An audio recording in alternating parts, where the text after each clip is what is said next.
Hi, welcome to a closer walk through the annual report of a corporation. Again, I'm using Target Corporation as an example. Many of you are going to be familiar with the business of Target. It's a large, what we call a big box retailer that many of you will have shopped at and been familiar with and can think of what the stores look like and what the products look like. Okay, so in this walkthrough, we're going to emphasize the notes to the financial statements, the management discussion and analysis section, the management's responsibilities statements, the compensation of key executives and board of directors section, and the environmental, social, and governance disclosure, and also the auditor's report. Probably not in that order, though. I'm going to go in the ones that are more significant part of what the CPAs, both inside the company and auditors, contribute in terms of development of the annual report. Okay, so let's walk in there. Let's start with the management discussion and analysis. So again, remember that up front in the annual report, you're going to have a whole bunch of summary information. Those are some nice data. Sort of the... Oh, by the way, please either have this in front of you on a separate screen or print it down. I think it'll be valuable for you to have in front of you to look further at as I introduce you to these sections. I think you'll find it was worth your time. It's a very interesting report that it's important information, among the most important information that comes out of the company, maybe the most important information that comes out of the company, and we prepare it. So there's a dashboard of revenue, income for Target, net earnings, and diluted earnings per share for the company. So you can get a real quick visual of the performance of the company. Here's its sales mix.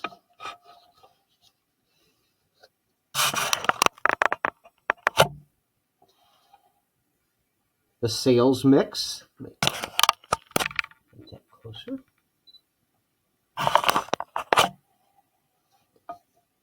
is 30% beauty and household essentials, 23% food and beverage, 17% home furnishings and decor, 15% the hard lines, and 15% apparel and accessories. Of course, in this report, they will provide verbiage on what these lines include and how they've performed. Okay. Next thing in the annual report is the CEO's letter to the shareholders. This is a very important letter where they're going to set the tone for what you're about to read in the annual report.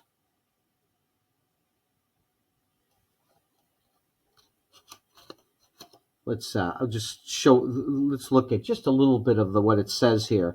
In an industry that continually encounters short-term fluctuations, the Target team has always set its sights on growth that spans decades and generations. No matter the operating environment, the ambition remains steady. Build long-term value for our stakeholders by continually delighting our guests and delivering strong performance. As you read through this letter, you're going to get a real feel for the corporate strategy. In the university here, you're going to have a strategy course. Well, this company, Target, has looked at its strengths, its relative weaknesses, opportunities, and threats of its business. And it has developed a strategy and a culture that they wish to have, and a set of ethics and morals and principles. And this whole letter is going to give you a feel for what that strategy is, and then provide qualitative information about what you're going to see in the quantitative analysis upcoming in the report. So this letter is always very much tied to the overall strategy and the overall strategic plan of the company in that particular era. The next thing here is a 5-year financial summary with all kinds of key data in tabular form, table form. You're seeing the key measures here. They also provide several ratios down here that you'll see you'll learn in both accounting courses and in finance courses. Okay, then we start. So this was basically what you've seen so far was basically voluntary disclosure, voluntary information provided by Target's management team. Now you're going to see the Form 10-K required by the Securities and Exchange Commission of a publicly traded company such as Target. And so it's going to be in the form of the Form 10-K report, but it's also going to have the annual report as well as many other things, as you saw previewed in an earlier video. And there are those things that we previewed in an earlier video. Okay, part 1 is about the company in general and its strategy. We previewed this in the earlier video. So you have general information about the company, and then you have it sets forth its corporate strategy for you to assess. Read that at your convenience. Here's some top line results under the strategy. Here's a chart of its total sales for the last 3 years, and then sales at the store and sales that are online. It calls it store originated sales and digitally originated sales. Same thing down here. Sales by fulfillment channel for the last 3 years. Stores is the dark, other is the light. So Target is mostly still a bricks and mortar business. I'm sure they're trying very hard to build that online business, but they're still largely bricks and mortar. Financial highlights. Seasonality. Needless to say, a larger share of annual revenues traditionally occurs in the fourth quarter because it includes the November and December holiday sales period. Sales by merchandise category. We had a preview of that earlier. The owned brands of the company. The customer's loyalty program. The company's distribution channel. Key in 2024 and beyond. Human capital management. What's their strategy regarding their human capital? Always read this if you're thinking about applying with a company. Or if you have a client, if you're a CPA firm, if you're a CPA a CPA practicing public accounting, read this about each of your clients and you'll know a lot about their business coming in. Here's under human capital management, it talks about talent development and engagement, diversity, equity, and inclusion, compensation and benefits, workplace health and safety. And then there's a section on the key working capital of the company, the competition, the intellectual property, the geographic information, and then all available information. Information about the executive officers, shows their age, their position, of course, their name, the risk factors of the company, the competitive and reputational risks, and then there's several listed. the investment and infrastructure risks, the information security, cybersecurity, and data privacy risks. If you are a accounting major emphasizing information systems and controls, you contributed heavily to both setting those systems up, whether you're at the CPA firm or at the corporation, and writing this section. Supply chain and third-party risks, legal, regulatory, global, and environmental external risks, financial risks. And then item 1C is much more information on cybersecurity. Again, if you're a accounting CPA emphasizing information systems and controls, you're setting this up, assessing it, and writing this section. Properties. You saw this earlier in the earlier video. All of the properties of the company. Their biggest presence is California with 37,482 retail square feet, over 316 stores. Next, interestingly, is Florida. Looks like followed by, next is Texas. Second is Texas, followed by Illinois. Followed by Florida and then Illinois. No. Legal proceedings. And again, pause this video anytime you find something interesting and read the section. The market for the registrant's common equity, related stockholder matters, and issuer purchases of equity securities. Here's the performance of the stock. There's their peer group. They list their peer group. Then starts the management discussion and analysis. Remember, that was one of our key things we're going to emphasize. This we write. This is an executive overview. We CPAs, whether we're the CPAs inside the company, write this, and then the CPA, the external independent CPAs, audit the key information in here. There's the executive overview of the results of operations and financial position right now. The financial summary, the business environment, a little about the sale of Dermstore LLC, summary of operating income, a lot about the sales. Analysts will want to know that. A lot about selling general administrative expense rate and gross margin rate. Are sales remaining as profitable? Are our profit margins holding up? Are we controlling expenses? Data for independent stores. Interest expense. The provision for income tax. And required disclosure, reconciliation of non-GAAP financial measures to GAAP measures. You'll learn about this in upcoming courses.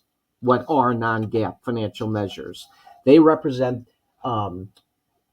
results, profitability measures that the company thinks are very highly relevant to this particular entity, in this case Target, but the measure is not the generally accepted accounting principle measure.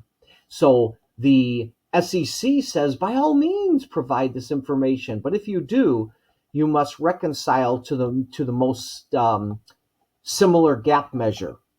That's what's going on there. And so you may have heard the terms EBIT and EBITDA, earnings before interest tax, and earnings before interest and tax, and earnings before interest, tax, depreciation, and amortization. Those are really common, what we call non-GAAP measures. After-tax return on invested capital. How have our investors done? Liquidity and capital resources. providing information on how the company manages its liquidity so it doesn't have a cash crunch. Capital expenditures.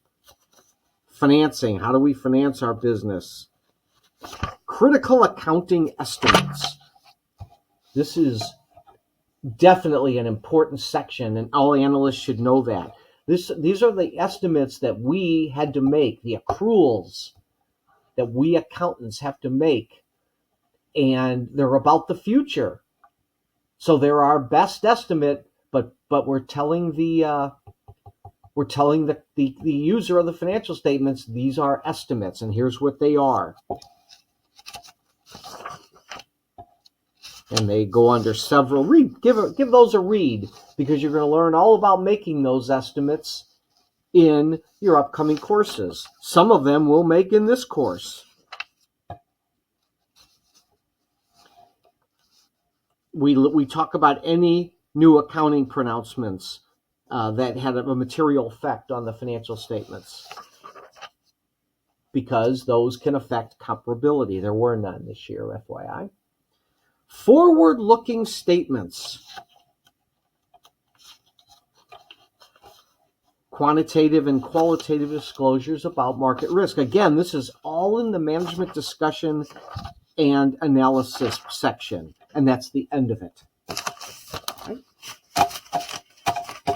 After that, we come to the financial statements and supplementary data. Needless to say, we do these. We prepare these, and that's what these series of financial accounting reporting courses, we're going to learn how to do all of this.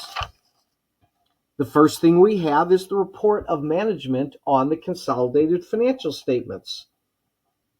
These are, when we had that bullet point, management's responsibilities.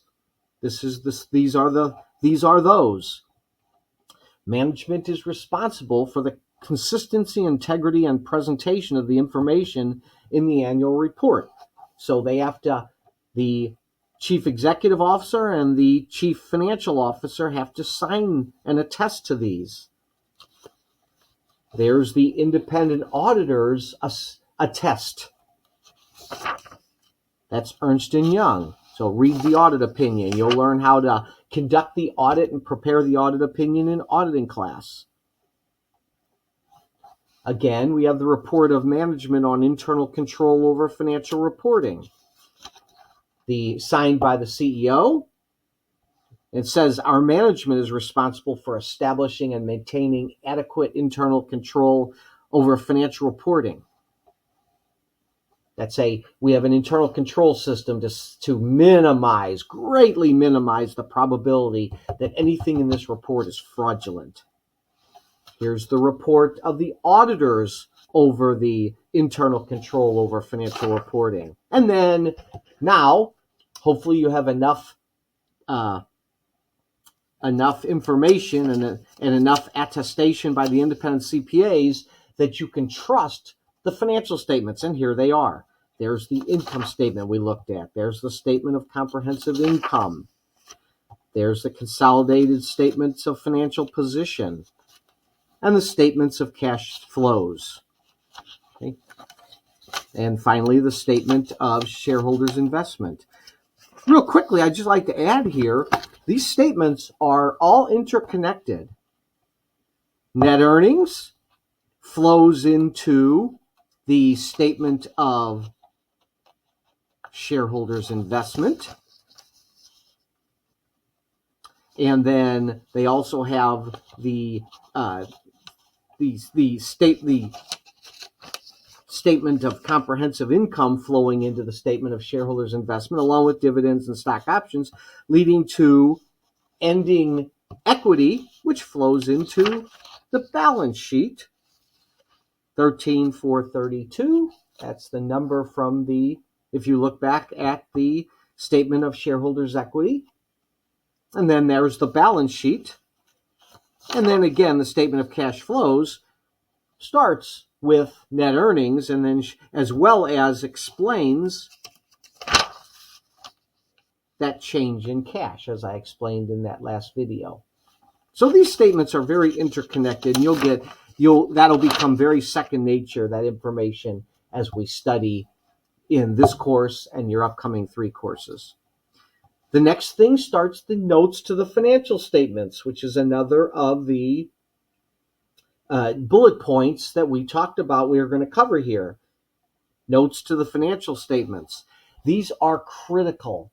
What we're going to see here, it starts always with the summary of accounting policies, often called the summary of significant accounting policies. This tells the user exactly what policies we used to prepare these financial statements. A note on the revenues. So on the income statement, we learned that these were revenues for the 3 years. Now in the revenues note, we're seeing the revenues from each of the businesses. We also see much verbiage about it to give you much more information.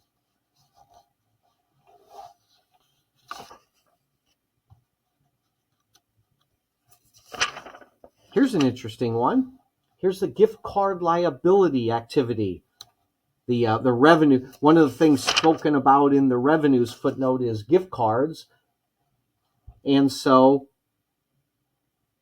you can see the usage rate and how many are outstanding. Then a big footnote on cost of sales and general administrative expenses. First thing it says is what's in cost of sales, what's in SG&A, selling general administrative expenses.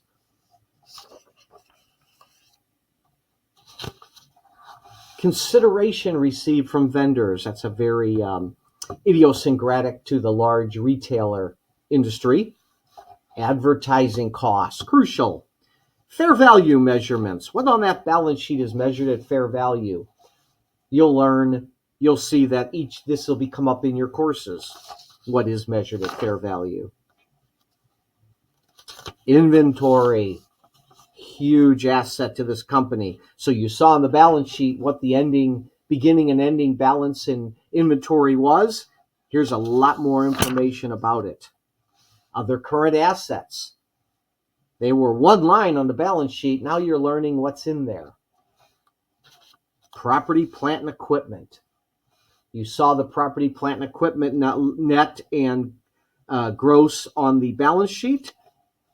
There's information about what's in there. Other non-current assets. Again, that was a line on the balance sheet. Here's what's in there in the footnote. Supplier finance programs, again, very idiosyncratic to the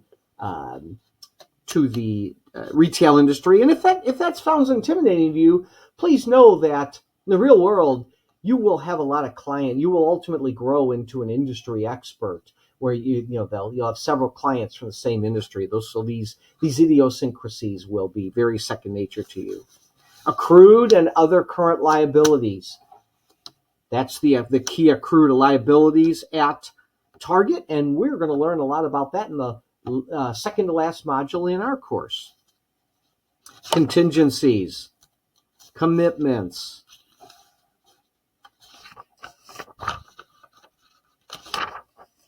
derivative financial instruments. You'll learn about those in Financial Accounting Reporting 3. Leases. Again, you'll learn about these in Financial Accounting Reporting 3. A little bit. If you want to know when we CPAs provide, we go out there and we look at the maturity of all the lease liabilities. This tells the user exactly how much lease we're going to pay off in each year.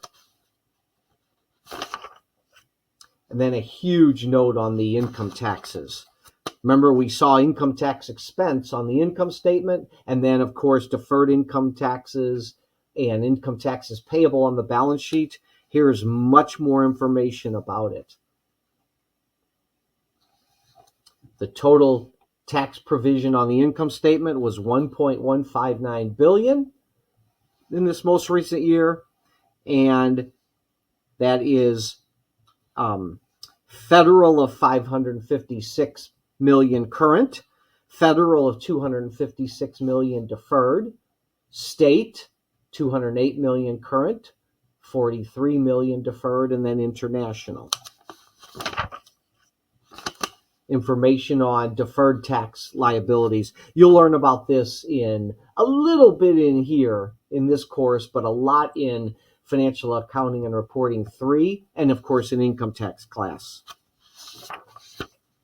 Other non-current liabilities. You saw that on the balance sheet. Here's information about what it is.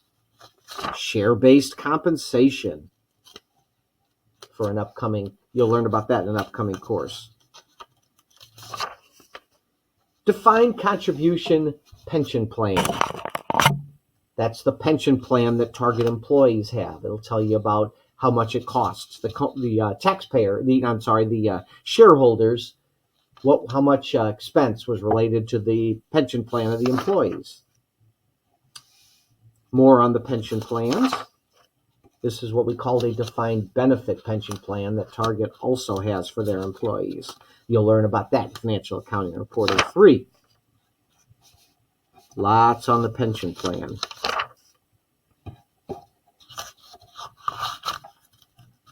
Again, more on fair value measurements.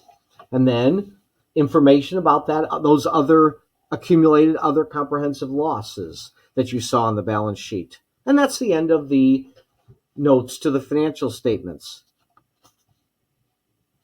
And then item 9 is changes in and disagreements with accountants on accounting and financial disclosure. Interesting. That's required of every company. If you have a disagreement between the auditors and the company, it actually has to be described here. The users have to know about it. And there's a little bit of information. Read that at your leisure. And that's the end of the... and then in part 3, we get the information about the directors and the officers and corporate governance. So take a look at that at your convenience, and it will also point you to other places on the internet where you can learn more. Indeed, you'll learn their salary.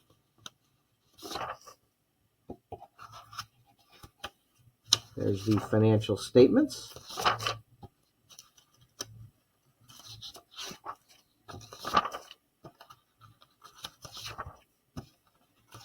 Okay, and there's all the directors and management of the company, and top management of the company, and that's the end. Okay, one thing you didn't see a lot, but one thing we didn't spend a lot of time on in this video was the environmental, social, and governance report at Target. It's in there. Very interesting, and that's a growing requirement for we CPAs. So if you're interested in environmental, social, and governance, we'll talk about it in this course near the end, and you can begin to learn about it. And CPA firms are going to need experts on environmental, social, and governance reporting. We'll talk about what that is and how you would fulfill the responsibilities in your career should you be interested in that role. All right, well, thank you for your attention. Again, please read anything you found intriguing as we introduce this annual report. Have a great day.